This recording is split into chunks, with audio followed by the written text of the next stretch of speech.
Hello friends, welcome to BSK competitive Adda YouTube channel.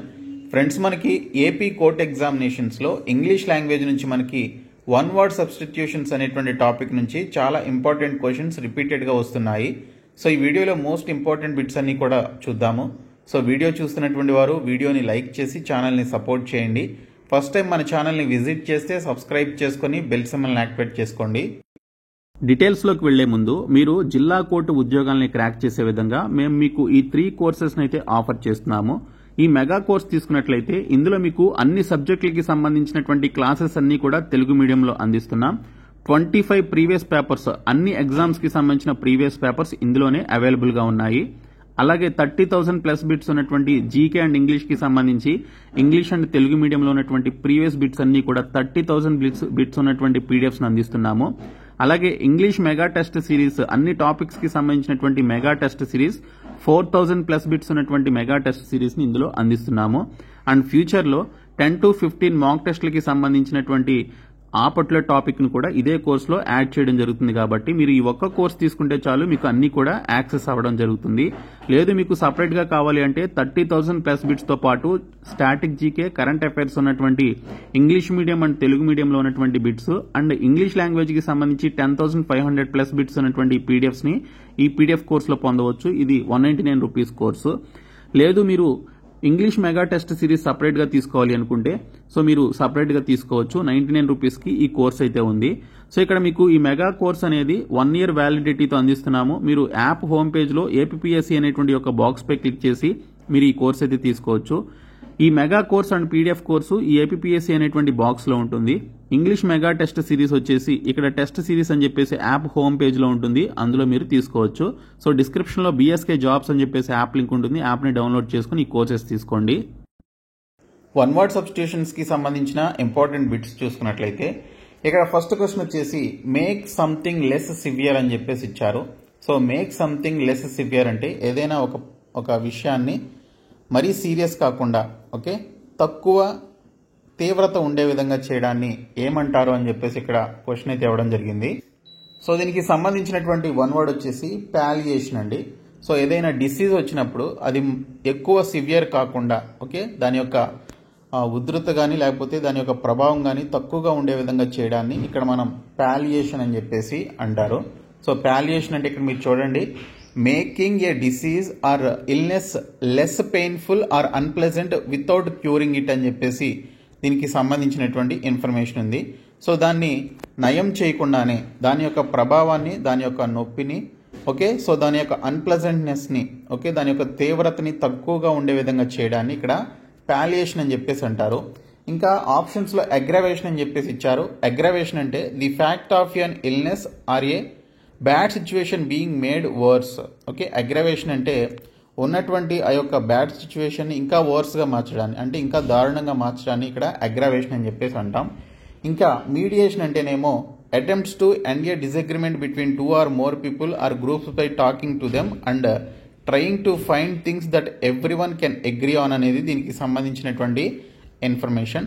So mediation అంటే ఇద్దరు వ్యక్తుల మధ్య మీరు మీడియేషన్ చేసి వారిద్దరి వ్యక్తుల మధ్య ఉన్నటువంటి డిసగ్రిమెంట్ని ఆ డిసగ్రిమెంట్ని వారిద్దరూ కూడా అంగీకరించే విధంగా చేయడాన్ని మీడియేషన్ అని చెప్పేసి అంటాము. సో ఇచ్చినటువంటి మేక్ సంథింగ్ లెస్ సివియర్ అనేటువంటి దానికి సంబంధించి ఆన్సర్ పాలియేషన్ అనమాట.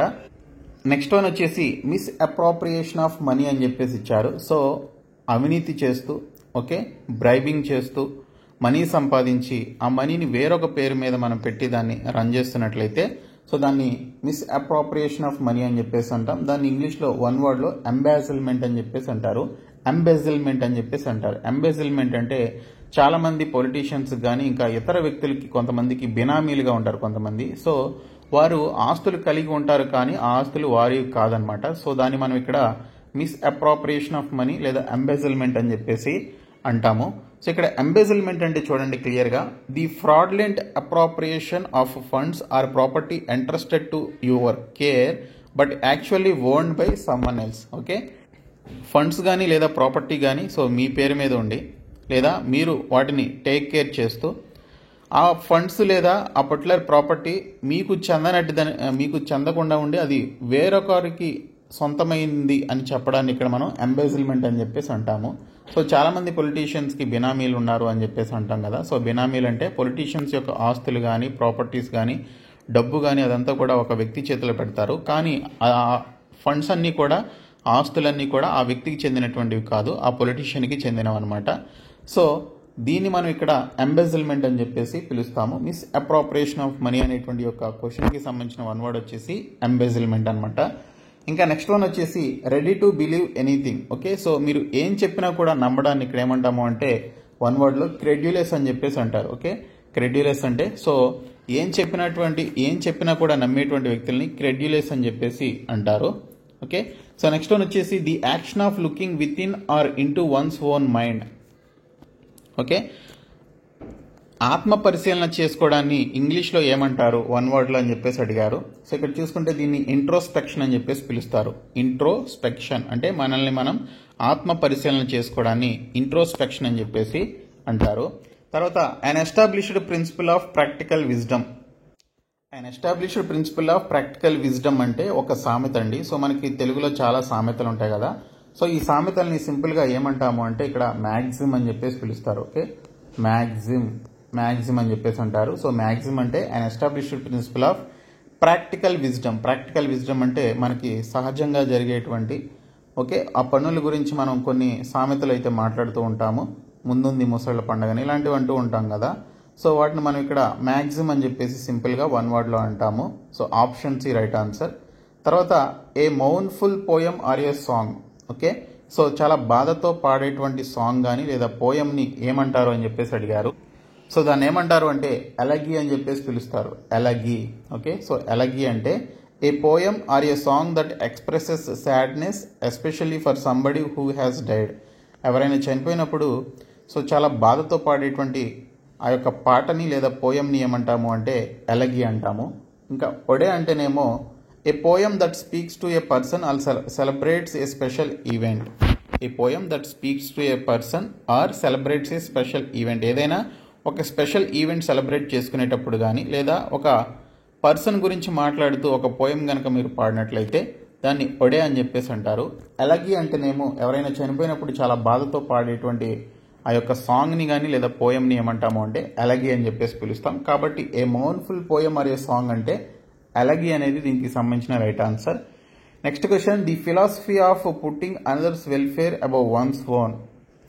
అంటే వేరే వాళ్ళకి ఉపకారం చేసేటువంటి వారు, అంటే వేరే వాళ్ళకి సహాయ సహకారం చేసేటువంటి దాన్ని ఇంగ్లీష్లో ఏమంటారు అని చెప్పేసి ఇక్కడ అడిగారు. So the philosophy of putting another's welfare above once own. మీకు సంబంధించినటువంటి ఒక డబ్బుల్ని కానీ ఇంకేమైనా సహాయాన్ని కానీ ఇతరుల వెల్ఫేర్ కోసం, ఇతరుల సంక్షేమం కోసం మీరు పెట్టినట్లయితే, స్పెండ్ చేసినట్లయితే దాన్ని ఏమంటాము అంటే ఆల్ట్రూయిజం అని చెప్పేసి పిలుస్తారు. ఓకే, ఆల్ట్రూయిజం అని అంటారనమాట. The philosophy of putting another's welfare above once own. So మీకు మీరుగా వేరే వాళ్ళకి పరోపకారం చేయడాన్ని, ఓకే సహాయం చేయడాన్ని ఇక్కడ ఆల్ట్రూయిజం అని చెప్పేసి పిలుస్తారు. ఇంకా place of shelter for ships. Okay, shelter for ships దాన్ని ఏమంటాము అంటే హార్బర్ అని చెప్పేసి పిలుస్తారు. సో షిప్స్ అక్కడ షెల్టర్ అయితే తీసుకుంటాయి కదా, సో దాన్ని మనం ఇక్కడ హార్బర్ అని చెప్పేసి పిలుస్తాము. Next question a person who withdraws from the world to live in seclusion and often in solitude. Okay, a person who withdraws from the world to live in seclusion and often in solitude అని చెప్పేసి ఇచ్చారు. So అంటే తనకున్నటువంటి విలాసాలని కావచ్చు, తనకున్నటువంటి ఆస్తుల్ని, ఇంటిని అన్నిటినీ వదిలేసి సన్యాసిగా మారినటువంటి వ్యక్తిని ఏమంటారు అని చెప్పేసి అడిగారు. సో దీన్ని ఏమంటారు అంటే రెక్లూజ్ అని చెప్పేసి పిలుస్తారండి. ఏ పర్సన్ హూ విత్ డ్రాస్ అన్నాడు. విత్ డ్రాస్ అంటే వెదులుకోవడం అనమాట. సో తన యొక్క సెక్లూషన్ కానీ సాలిట్యూడ్ అనేటువంటి వీటన్నిటిని కూడా వదులుకొని ప్రపంచానికి దూరంగా వెళ్తూ సో నివసించేటువంటి వ్యక్తిని ఏమంటారు అంటే ఇక్కడ రెక్లూజ్ అని చెప్పేసి పిలుస్తారు. రెక్లూజ్ అంటే సన్యాసి అనేటువంటి మీనింగ్ అయితే వస్తుంది. Okay, so option C right answer దానికి. ఇంకా మానియా ఫర్ ట్రావెల్. ఓకే, ఎప్పుడు ప్రయాణం చేయాలనేటువంటి పిచ్చి కలిగినటువంటి వారిని ఏమంటారు అని చెప్పేసి అడిగారు. సో ఇలాగా మానియా కలిగినటువంటి, ట్రావెల్ మానియా కలిగినటువంటి వారిని ఏమంటారు అంటే డ్రోమో మానియా అని చెప్పేసి పిలుస్తారు. Okay, dromomania. Okay, so manias గురించి నేను గతంలో వీడియో అయితే చేశాను. ఖచ్చితంగా వీడియో చూడండి, మీకు చాలా హెల్ప్ఫుల్గా ఉంటుంది. సో డ్రోమో మానియా అంటే మానియా ఫర్ ట్రావెల్ అనమాట. సో ఎప్పుడు ప్రయాణం చేయాలి అని చెప్పేసి పిచ్చి కలిగినటువంటి వారిని డ్రోమో మానియా అని చెప్పేసి పిలుస్తారు. నెక్స్ట్ వన్ వచ్చేసి to keep a great person are event in peoples memory. Okay, so ఒక గొప్ప వ్యక్తిని తన యొక్క ఈవెంట్ని ప్రజల్లో ఎప్పుడు కూడా మెమరైజ్ చేసుకోవడానికి ఏమంటారు అంటే ఇక్కడ మనం కొమామరేట్ అని చెప్పేసి పిలుస్తాం. ఓకే, కొమామరేట్ అని పిలుస్తాం అనమాట. ఇప్పుడు చాలామంది గొప్ప వ్యక్తులు చనిపోయారు కదా మనకి. సో వారి యొక్క జయంతి కానీ లేదా వర్ధంతి కానీ మనం జరుపుకుంటూ ఉంటాం. దాన్ని ఏమంటాము అంటే ఇంగ్లీష్లో కొమామరేట్ అని చెప్పేసి పిలుస్తారనమాట. సో వారిని మెమరైజ్ చేసుకోవడం అనమాట. వారు పుట్టినటువంటి సందర్భంగా లేదా మరణించినటువంటి సందర్భంగా మెమరైజ్ చేసుకోవడాన్ని కొమామరేట్ అని చెప్పేసి పిలుస్తారు. ఇంకా నెక్స్ట్ వన్ వచ్చేసి సోలమన్ రిలీజియస్ యాక్ట్స్ అని చెప్పేసి ఇచ్చారు. సోలమన్ రిలీజియస్ యాక్ట్స్ అంటే పాటించేటువంటి రైట్స్. ఓకే, పాటించేటువంటి ఆ యొక్క రైట్స్ అంటే ఇక్కడ పద్ధతులు లేదా రిలీజియస్ యాక్ట్స్ అన్నాడు కాబట్టి ఇక్కడ మతపరమైనటువంటి చర్యలు, మతపరమైనటువంటి ఆ యొక్క విధానాలని పాటించడాన్ని సోలెమ్ రిలీజియస్ యాక్ట్స్ అని చెప్పేసి పిలుస్తారు. దాన్ని ఇక్కడ రైట్స్ అని చెప్పేసి అంటారు, రైట్స్ అని అంటారు. తర్వాత animals without a back bone. Okay, back bone లేకుండా ఉన్నటువంటి, వెన్నెముక లేకుండా ఉన్నటువంటి వాటిని ఏమంటారు అంటే ఇన్వర్టిబ్రేట్స్ అని చెప్పేసి పిలుస్తారు. ఇన్వర్టిబ్రేట్స్ అంటే ఆ జంతువులకి వెన్నెముక అయితే ఉండదన్నమాట. సో వాటిని ఇక్కడ ఇన్వర్టిబ్రేట్ అని చెప్పేసి పిలుస్తారు. ఫర్ ఎగ్జాంపుల్కి జలగకి వెన్నెముక ఉండదు, అది సాగుతూ ఉంటుంది తప్ప దానికి వెన్నెముక ఉండదు. సో అలాంటి వాటిని ఇన్వర్టిబ్రేట్స్ అని చెప్పేసి పిలుస్తారు. So option C right answer. Next question, the area near or surrounding a particular place అని చెప్పేసి ఇచ్చారు. Okay, the area near or a surrounding a particular place. ఏదైనా ఒక ఏరియా మనకి దగ్గరలో కానీ లేదా మనకి చుట్టూ ఒక దగ్గరలో ప్లేస్ ఉన్నట్లయితే దాన్ని విసినిటీ అని చెప్పేసి పిలుస్తారండి. విసినిటీ అని పిలవడం జరుగుతుంది. మీకు సమీపంలో ఏదైనా ఒక ప్లేస్ ఉందనుకోండి, దాన్ని విజిట్ చేయాలనుకున్నారు. సో ఈ సమీపంలో ఉన్నటువంటి ప్లేస్ని ఏమంటాము అంటే ఇంగ్లీష్లో విసినిటీ అని చెప్పేసి పిలుస్తాము. Okay, so option D right answer. Next question వచ్చేసి speech of great importance and gravity అని చెప్పేసి ఇచ్చారు. Speech of great importance and gravity. Okay, ఏదైనా ఒక ముఖ్యమైనటువంటి విషయం గురించి మాట్లాడినా లేకపోతే ఒక ముఖ్యమైనటువంటి సందర్భం గురించి, ఒక వచ్చినటువంటి రిజల్ట్స్ గురించి మాట్లాడినప్పుడు దీన్ని ఏమంటాము అంటే మొమెంటస్ అని చెప్పేసి పిలుస్తాము. ఓకే, మొమెంటస్. ఇక్కడ చూడండి, మొమెంటస్ అంటే a very important or serious especially because there may be important results. Very important or serious especially because there may be important రిజల్ట్స్ని ఇక్కడ మొమెంటస్ అని చెప్పేసి పిలుస్తారు. తర్వాత ఇక్కడ ఆప్షన్స్లో చూడండి, మెయిడెన్ అన్నారు. సో మెయిడెన్ అంటే ఫస్ట్ అని చెప్పేసి మీనింగ్ వస్తుంది. ఫస్ట్ స్పీచ్ అని చెప్పేసి కూడా అంటారు మెయిడెన్ స్పీచ్ని. ఇంకా మొమెంటరీ అంటేనేమో ఇక్కడ lasting for a very short time, చాలా తక్కువ టైంలో ఉండడాన్ని మొమెంటరీ అని చెప్పేసి అంటాం. ఇంకా మాన్యుమెంటల్ అంటే హిస్టారిక్ ఆర్ మేజర్ అని చెప్పేసి మీనింగ్. సో మనకి చాలా మాన్యుమెంట్స్ అయితే ఉన్నాయి ఇండియాలో. ఇండియా గేట్ కానీ, ఓకే, తాజ్మహల్ కానీ, ఇలాంటివన్నీ కూడా మనకి ఒక మంచి మాన్యుమెంట్స్ అనమాట. సో వీటిని మనం హిస్టారిక్ ప్లేసెస్గా మనం ట్రీట్ చేస్తాము. కాబట్టి మొమెంటస్ అంటే వెరీ ఇంపార్టెంట్ లేదా సీరియస్ ఇష్యూకి సంబంధించి మనం మాట్లాడడాన్ని మొమెంటస్ అని చెప్పేసి అంటాం. Next question, one who will do any job for any one for money. Okay, డబ్బుల కోసం ఏ పని అయినా చేసేటువంటి వ్యక్తిని ఏమంటారు అంటే మెర్సెనరీ అని చెప్పేసి పిలుస్తారు. సో మెర్సెనరీ అంటే one who will do any job for any one for money అనేది దీనికి సంబంధించిన మీనింగ్. సో మెర్సెనరీ అంటే a soldier who will fight for any country or group that offers payment. Okay, ఒక soldier ఉంటాడు. So తనకి money ఇస్తే తను ఏ గ్రూప్కి వ్యతిరేకంగా అయినా లేదా ఏ కంట్రీకి వ్యతిరేకంగా అయినా కూడా ఫైట్ చేయడం జరుగుతుంది. దాన్ని మెర్సెనరీ అని చెప్పేసి పిలుస్తారు. రిక్రూట్ అంటే ఏ రీసెంట్లీ ఎన్లిస్టెడ్ సోల్జర్ ఆర్ మెంబర్ని ఇక్కడ రిక్రూట్ అని చెప్పేసి అంటాం. హుడ్లూమ్ అంటేనేమో అన్ అగ్రెసివ్ అండ్ వైలెంట్ యంగ్ క్రిమినల్ని హుడ్లూమ్ అని చెప్పేసి పిలుస్తారు. అన్ అగ్రెసివ్ అండ్ వైలెంట్ యంగ్ క్రిమినల్ని హుడ్లూమ్ అని చెప్పేసి పిలవడం జరుగుతుంది. సో ఇచ్చినటువంటి క్వశ్చన్కి right answer mercenary. Next question, providing relief, ఉపశమనం కల్పించడాన్ని ఏమంటాము అంటే ఇక్కడ మనకి రిప్రైవ్ అని చెప్పేసి పిలుస్తారు. సో రిప్రైవ్ అంటే ప్రొవైడింగ్ రిలీఫ్ అనేది దీనికి సంబంధించినటువంటి right answer. So providing relief అంటే రిప్రైవ్ అనేది దీనికి సంబంధించినటువంటి రైట్ ఆన్సర్ అండి. నెక్స్ట్ క్వశ్చన్ వచ్చేసి the ceremony of crowning sovereign. పట్టాభిషిక్తుడిని చేయడాన్ని లేదా పట్టాభిషేకం చేయడాన్ని ఏమంటారు అంటే ఇక్కడ కరోనేషన్ అని చెప్పేసి పిలుస్తారు. The ceremony of crowning a సోవరెన్ని కరోనేషన్ అని చెప్పేసి పిలవడం జరుగుతుంది. So option B right answer. Next question వచ్చేసి a room where dead bodies are kept until burial అని చెప్పేసి ఇచ్చారు. సో పాతి పెట్టేంత వరకు కూడా ఆ డెడ్ బాడీస్ని ఉంచేటువంటి ప్లేస్ని మార్చరీ అని చెప్పేసి పిలుస్తారు. మీ అందరికీ తెలుసు, మార్చరీ అని అంటారు. Next question that which is arranged by conferring or discussing అని చెప్పేసి ఇచ్చారు. సో ఏదైనా ఒక కాన్ఫరెన్స్ కానీ లేదా డిస్కషన్ అనేటువంటి దాన్ని అరేంజ్ చేయడానికి ఏమంటాము అంటే సెమినార్ అని చెప్పేసి అంటాము. ఓకే, సెమినార్ అని చెప్పేసి పిలుస్తారు. A meeting for discussion or training ఇక్కడ సెమినార్ అని చెప్పేసి అంటాం.